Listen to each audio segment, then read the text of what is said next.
Hello everyone, and welcome back to Black Dahlia. Last time we dealt with 2 of the 4 chambers that are inside of the catacombs, and now we are really briskly making our way to the 3rd chamber, which is going to involve just committing really to going to the left from where we ended off last time at the Scribe's chamber. It takes a while to get there too, because we kind of have to go to the opposite side of the map.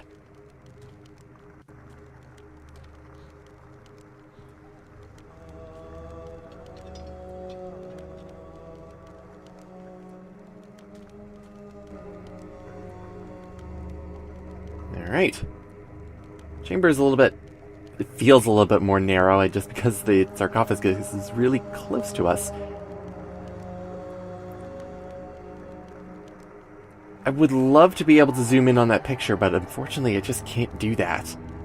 But up here, we can definitely tell that it's the Sergeant-at-Arms chamber, which is nicely held up by skulls.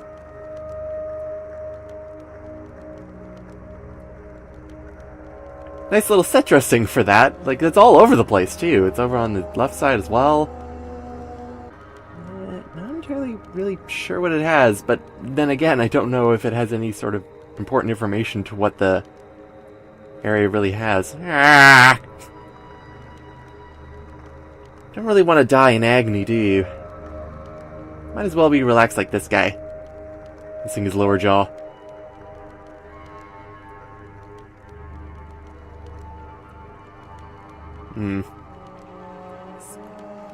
Grisly is all.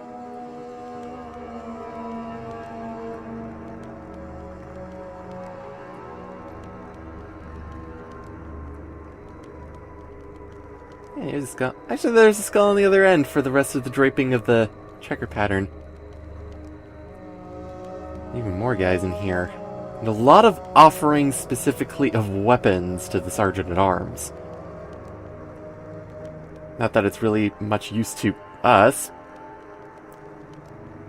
But yeah, even just like a resting place here with a small sword, short sword put up there. But anyway, of course, there's sarcophagus. That's what we're examining right now, which is going to lead us to not something that's really all that great. Alright, take a look at this and tell me what you see before I get started here. It's really uninteresting to look at. There are 4 open spaces, and there's rectangles and squares that you're able to do something with. Have any clue? Well, turns out it's a sliding puzzle. I can't believe that they actually put one in here. Oh, when I first saw this, I was not happy to see this. But then again, sliding puzzles are definitely one of those puzzles that have more than one solution to them, so other than following along with me in order to figure this out, good luck to you. I'll just tell you what the goal is. It's not really that apparent, but if you look at the corners of each of the puzzle, where the intricate squares are, mixed in with the background edging, those aren't squares that are actually at the corners there right beside it. It's actually a rectangle that has half of it inserted into the squares. Our job, of course, in order to release the lock on the sarcophagus, is to remove those rectangles out of each of the corners, so we need to get a free square on each side. It's going to take a little bit, especially when you know what you're doing. Other than that, you're going to be going around blindly, because obviously it's a sliding puzzle, and I've not known anybody who has really enjoyed sliding puzzles at all.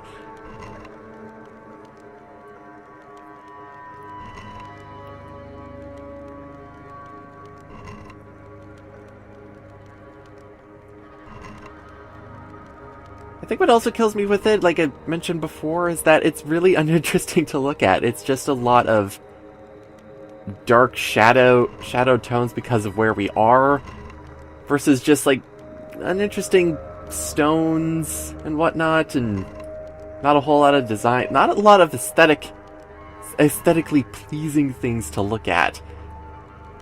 I know at one point when I was figuring this out like the first or second time that I had to stop looking at it after a while because my eyes were getting tired.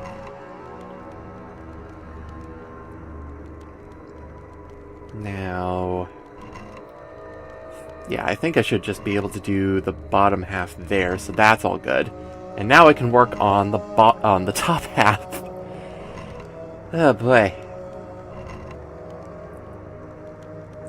Shouldn't be... Actually, it shouldn't be that bad. There we go. Actually, not too bad. Okay, move that over to the right. And then we're able to move our rectangles out of the corners there, which will disengage the lock and get us out of here. Get the sliding puzzle.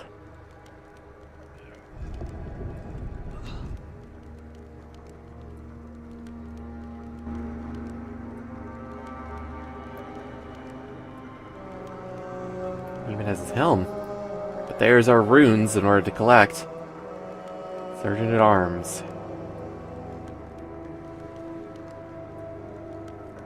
I will mention with the sliding puzzle, as he's getting these recorded here, that there are cheat codes to the puzzles. I don't really like mentioning them, but if you ever decide to look up a walkthrough for Black Dahlia, chances are a lot of the walkthroughs, honestly, just say screw it and punch in the cheat code. And if you do it on the puzzle screen, just type in the word and it will just autocomplete.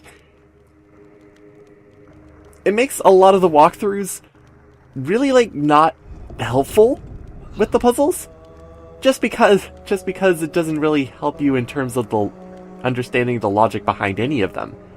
Because walkthroughs say screw it. Anyway, you can look at it as many times as you like. Not that there's much use to it, because once you record it in your notebook, then you're good. I do want to see that portrait up close, but I just can't. Possibly of the original Sergeant at Arms. But now it's time to head out of the Sergeant at Arms chamber and to our final chamber.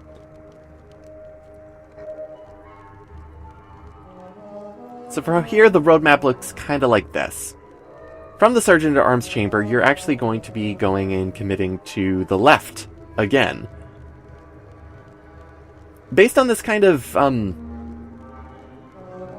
order, it makes it so that getting from chamber to chamber is really easy. Except for the fact that once you get to the chamber, you're immediately startled by welcoming yourself to hell. Like, my goodness. We've done the Herald, we've done the Scribe, we've done the Sergeant at Arms. So this means that it's Landolf's chamber, which seems fitting for the Grand Sorcerer and the Master of the Order to be the primary evil.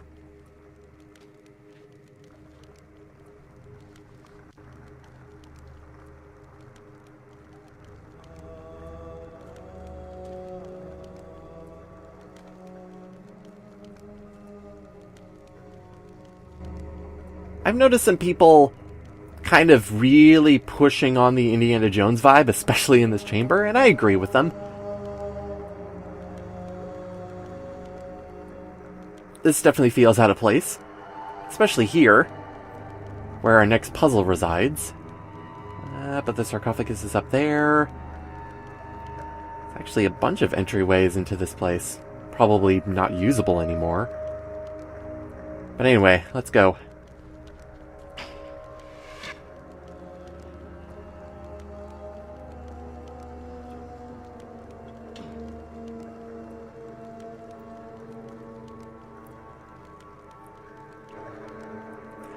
There was a lot of emotion in that face. But anyway, our next puzzle has to do with being able to get up these steps, and we have runes in order to deal with. The thing about these runes is that you're going to be needing to understand what each of these runes mean in order to figure out which one of these steps you want to step on. Because if you step on the wrong one, bad things are going to happen.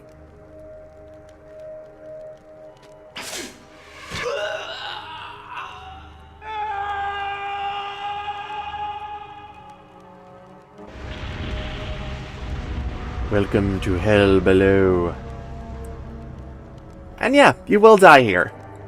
So, this puzzle involves you understanding the meanings behind the runes that are presented to you. So, having a picture of the portrait in the Raven Room definitely helps. I will also be providing the rune meanings over top of each of the runes. Especially when it so happens that some of the runes are also upside down. This is something to really take into consideration. You see, like, the rune over on the far left that we're dealing with is upside down. That has a meaning to it, even though it's upside down divine truth. The really easy way of figuring this out is that one of these runes is called travel. When you're dealing with, say, a negative rune, like cruelty, chances are, maybe you don't want to step on the cruelty steps. And in terms of this puzzle, I wouldn't blame you for not knowing the rune's meaning, because they've never come up at this point.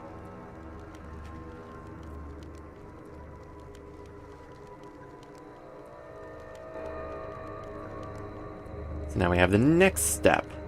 So again, we have 2 cruelty runes. We have a bunch of upside down ones, like joy, passion, and chance. But if we just follow the pattern after this point, we just have to go ahead and click on the travel rune again, and we're good to go.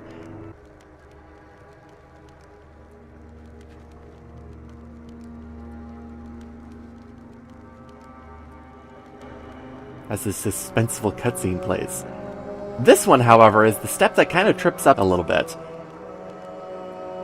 This time we have 2 travel runes to work with. Only one of the travel runes is correct, though, and that depends on the upside down rune that is accompanying the travel rune. Either joy or bounty.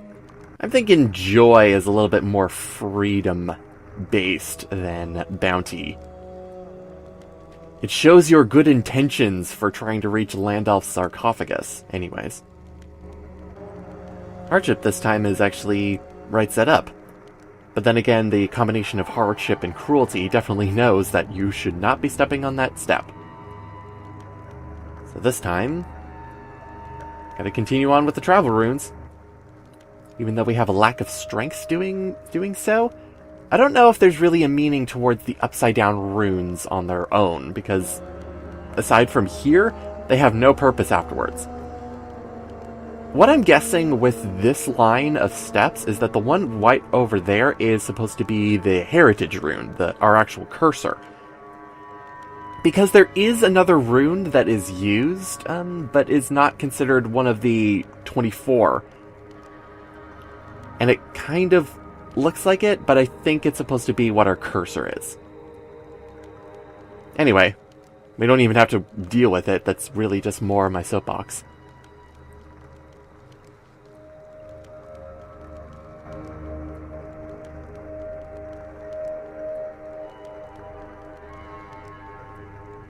It's always nice when we have 2 cruelties to work with.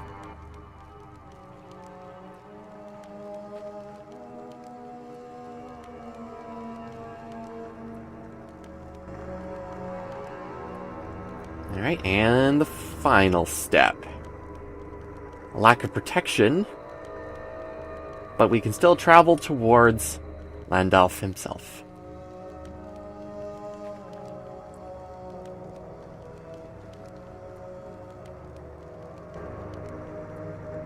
Here we go. We have made it to the center of hell. Oh dear.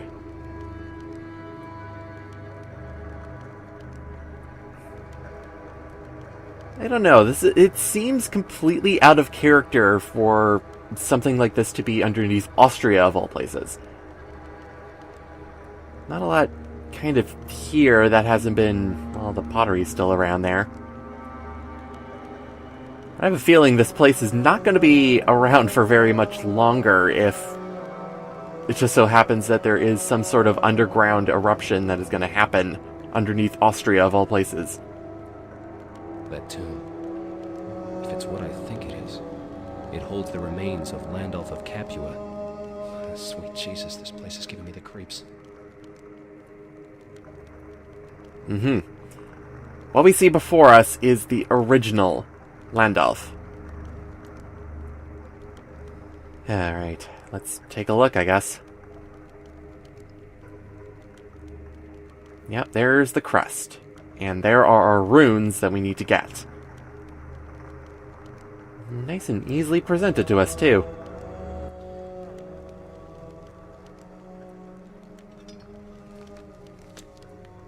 If you're not getting the clue at this point, yes, the symbols are important.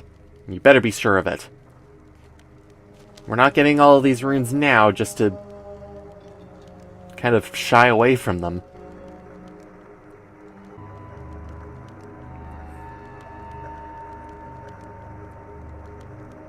The skull is missing. Then the ritual item. Someone else must already have it. Somebody took his skull. If you remember the ritual items that are needed, one is the skull of an Atheling. An Atheling pretty much being just anybody who has some sort of magical powers. Landolf of Capua, being the sorcerer, the master of everything, definitely has one. Oh, shit. I can't see the steps. Yeah, you didn't think this puzzle was done yet, did you? Just because we didn't set off the trap doesn't mean that it's gone. So now we have to deal with getting back down, and this is the point where it's just like a little bit of a middle finger towards you, because if you weren't paying attention to what steps you were stepping on, this puzzle is going to be a little bit hard because you're dealing with featureless steps. There are two ways of dealing with this. One is recording what steps that you took in order to get up, and then switching them around so that the third step is in the first position because of how you're facing them now. The other way is by going off of what the upside down runes were. So that's pretty much, I think, the point of why the runes are upside down, is so that they're right side up when you're dealing with them in this perspective. It doesn't really help all that much. The much easier way is just recording what steps that you took, which is how most people have done this puzzle before. Makes it a lot easier. And now we get the suspenseful cutscene in the opposite direction. When you're dealing with the middle step, it's definitely easiest because you just have to step on that same step again, regardless of going up or down.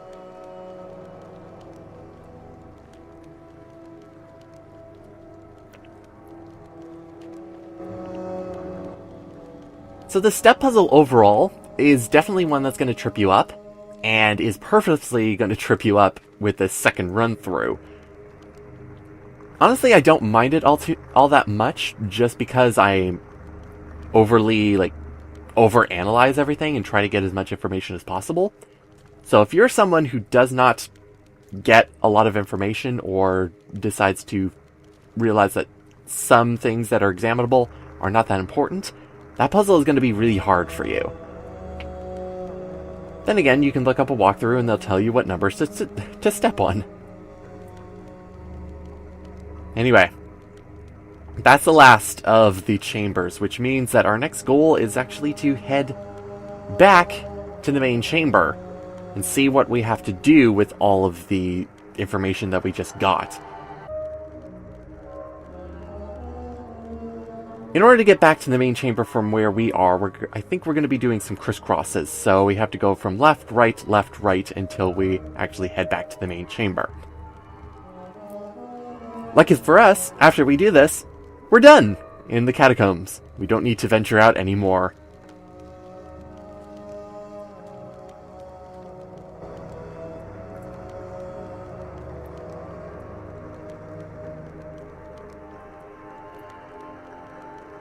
We entered in from the west this time. And now we can deal with the main altar again. Bob, Jim, and Tom are still around here. Thank you for the thank you for the Tom, Dick, and Harry joke. I saw that. So, in our notebook, we have 4 sets of 4 runes from each of the heads of the Knights of the Trinity. What are we supposed to do with them? Well, on the main altar, there are the 4 pillars that surround the altar, and they have nice bars etched in to the pillar that we can examine. There are a bunch of runes on all of them, and depending on which one is associated with which knight, we are able to put their specific runes onto the pillar. Luckily for us, this puzzle is actually easy in one of 2 ways. The first way is that there's only one solution to each of the pillars. You can only make one combination of runes with each of the pillars. And the other way that it's really easy is that if you are playing through this game again, and you have all the information from a previous playthrough, you've just had notes of your own, you can just do this puzzle immediately, head to the main chamber, and move on with the catacombs. You don't need to go and get these runes again. And that is really good design there. It's just looking for the puzzle to be complete. It's not looking for a whole bunch of flags from everywhere else.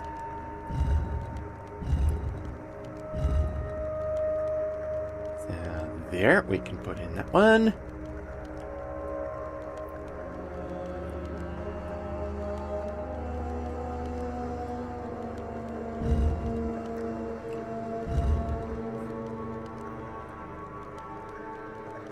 Yeah, and this one is going to have Landolf's runes on it. I want to say that these pillars have a locational relationship to each of the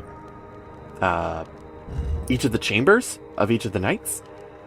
But I can't really say for sure if that's really true, because I want to say that the pillars are actually on the opposite positions of where the chambers are in relation to the map of the actual catacombs. It kind of works and it kind of doesn't, unfortunately. So for instance, I think this one is the scribe, because we did the Sergeant at Arms, we did Landolf. This should be the scribe's one,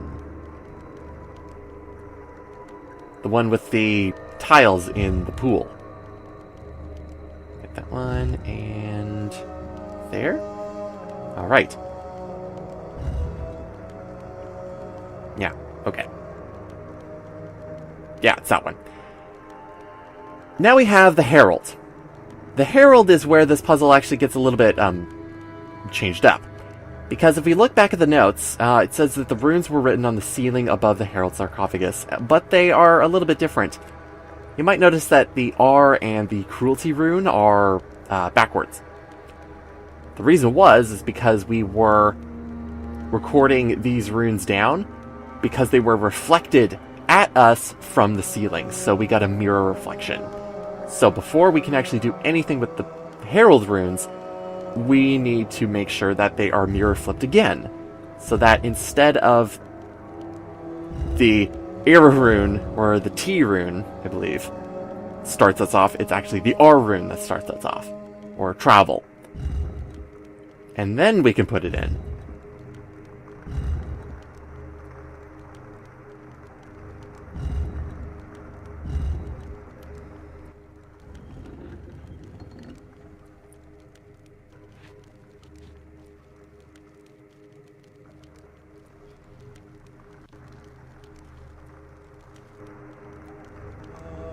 And with that, we are officially done with Disc 5. That is all there is to see. We don't return to Disc 5 after this point.